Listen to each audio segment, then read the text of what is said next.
America is a cult? Let's hear Rose explain it in this video.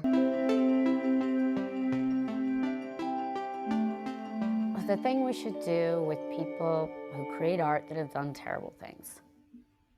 Well, if you found out the head of Johnson & Johnson was a serial rapist that everybody at Johnson & Johnson knew, one way or another, would you still buy that baby powder? It's the same thing like, can you separate the art from the artist? It's a big question, and I'm not sure that we're ready to answer that yet. Sorry, your heroes are going away. Wah. There are more important things to do, okay? Sorry, bummer for you. Wah.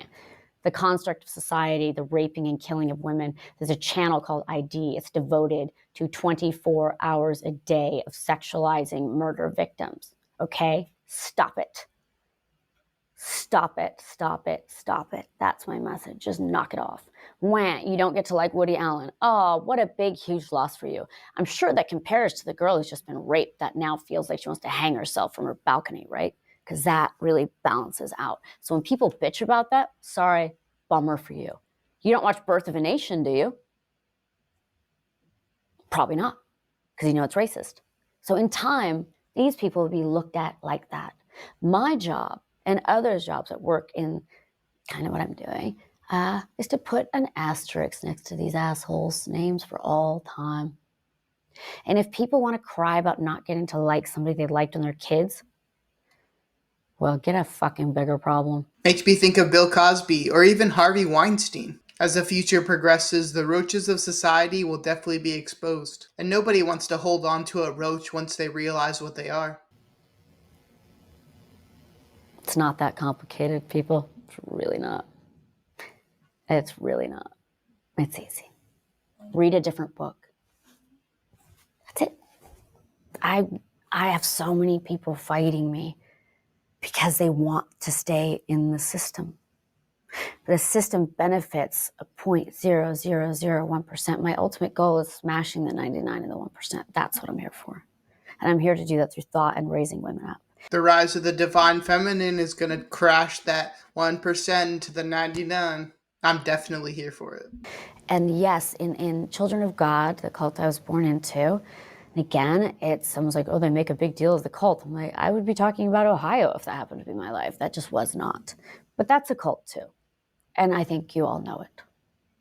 That's the thing. They're like, oh, it's so weird how you grew up. I think it's weird how you live. And I think it's tragic. Because by 10%, because there's a lot of free minds, they're out there for sure, but we have to be vigilant. What if those 10% of the world that you look at as the weirdos and the fringe people, what if it's you guys? I think with her upbringing, she definitely has the expertise to talk about what is and isn't a cult. You know, like just like how African Americans have been saying, I remember hearing about it, reading about it when I was 13, you know, that they get killed when they get pulled over by cops. And that would be like us saying, maybe, because someone said that to me in Germany recently. I said, this is like kind of what a woman experiences. And he said, maybe, waving his hand. I said, we have like a trillion PhDs in being a woman. Why? Because we're in our skin. And you know what's sad is because when you get sold as an idea, the other side thinks that's what you are. So everybody's responding to us primarily as an idea that's sold to them through imagery. We need to stop denying people's lived experience. You know, Adam Sandler movies where you have Selma Hayek, Jessica Biel, Kate Beckinsale, these accomplished women with Adam Sandler, a slovenly slob whose shtick is wearing dirty pants and basically having a 2.2 IQ. But the message they send out is, you deserve this. And that directly, with all those young boys watching, leads to the idea of, I deserve that hot woman. No, you actually deserve a complex woman, but only if you two can match that. We're all complex beings if we have the power to accept it within ourselves. During World War II, each studio had served their rank. They served in the military. Their rank was ministers of propaganda. And they came to them after the war and they said, holy crap, women are out of the kitchen. What? Get back in. And that's when we started seeing Doris Day, like overdrive, vacuuming, everything. It is once we put video with sound, images with sound. Perception is everything, and if media can shift perception just slightly, it can definitely define reality. Really have taken a fast. If you notice how fast the destruction of the world has gone, I know I'm tying things together. People are like, oh, it can't be responsible for all of that. Actually, it can. This is going to sound a little bit crazy, but television, tell lie vision, tell lies to your vision. A little bit kooky, but I don't know. Maybe think about it a little bit. It really, really can. There's that 2-year-old on Facebook, that video that went around. He's punching along with Rocky. 2. And everyone's like, isn't that cute? No, little Timmy there's just been stolen. You've just stolen what he is.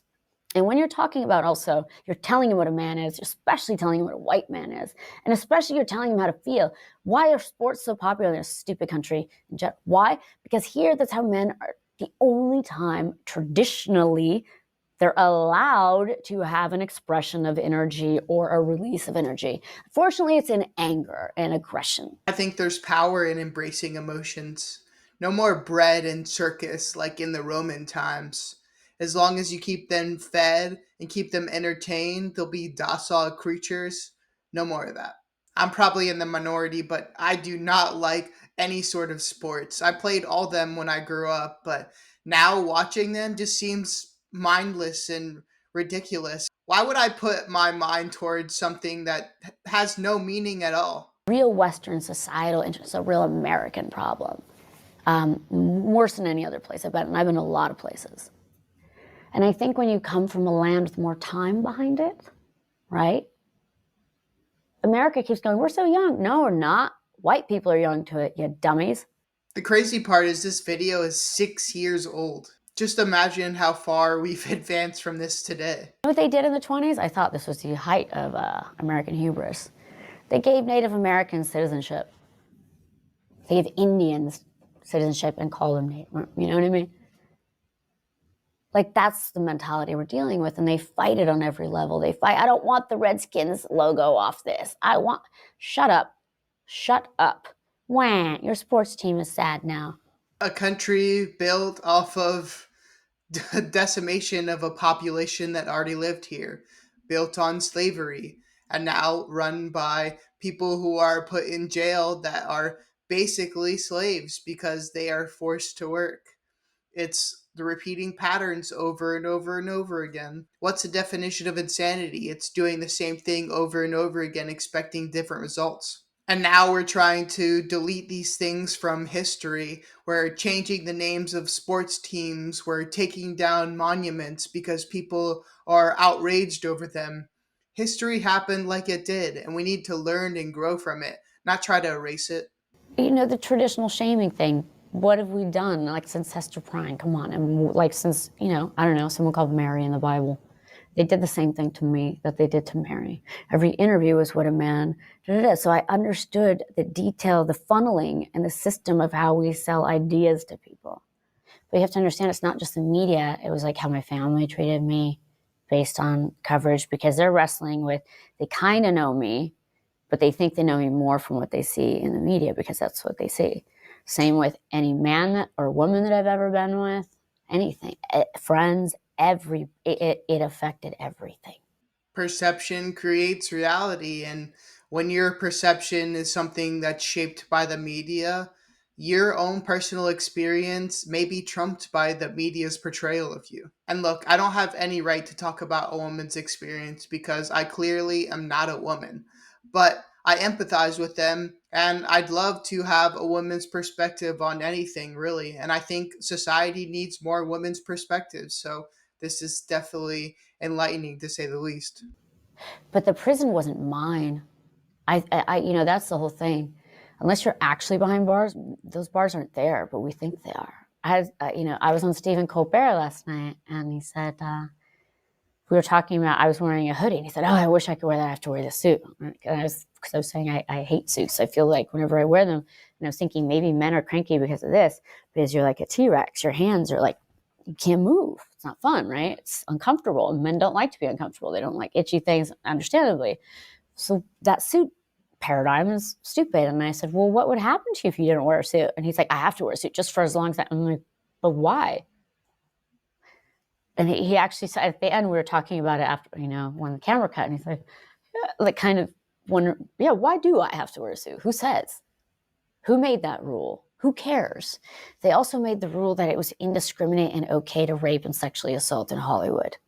It's also time to stop that. End the world. That's all. Run-on sentence? The most productive slave is a slave who doesn't see the chains. Most laws are definitely pretty good, but maybe some of them have bias towards them from the people that made them. If you like this video, make sure to hit that like and subscribe button, and I'll see you in the next one.